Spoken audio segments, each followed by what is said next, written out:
అందరికీ వినాయక చవితి శుభాకాంక్షలు. ఆ వినాయకుడి దయ వల్ల రాష్ట్రంలో ప్రజలందరూ కూడా సుఖ సంతోషాలతో ఉండాలని, చేపట్టిన ఏ కార్యక్రమంలోనే ఆటంకాలు రాకుండా ఉండాలని ఆ భగవంతుని మనస్ఫూర్తిగా కోరుతా ఉన్నాను. ఇటు రాష్ట్ర ప్రజలందరికీ, దేశంలో ఉన్న ప్రజలందరూ కూడా వినాయక చవితి శుభాకాంక్షలు.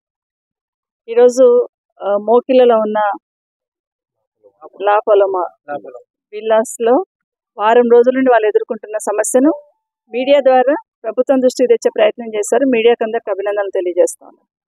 ఎందుకంటే అదర్వైజ్ మాకెవరు కూడా తెలిసేది కూడా కాదు వీళ్ళు పడుతున్న ఇబ్బంది. కానీ ఇక్కడికి వచ్చి చూసిన తర్వాత నిజంగానే వీళ్ళు పడుతున్న ఇబ్బంది గ్రహించి ప్రభుత్వం ఇన్వాల్వ్ అయి చేస్తేనే చేయగలుగుతాం. ఎందుకంటే ఇక్కడ అన్ని విల్లాస్ అన్ని కూడా చాలా విల్లాస్ వచ్చినాయి. దాదాపుగా 2000 విల్లాస్ ఈ మోకిల ఏరియాలో ఉన్నాయి. పర్మిషన్స్ తీసుకొని, హెచ్ఎండిఏ పర్మిషన్ తీసుకొని యాజ్ పర్ రూల్ ప్రకారం సిస్టమేటిక్గా వాళ్ళు కట్టుకున్న విల్లాస్, ఇవి కొనుక్కున్న విల్లాస్.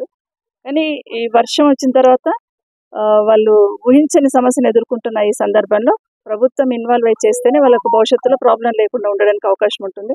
విల్లాసే 2000 ఉంటే ఇక్కడ అపార్ట్మెంట్స్ దాదాపుగా 5000 అపార్ట్మెంట్స్ ఉంటాయి.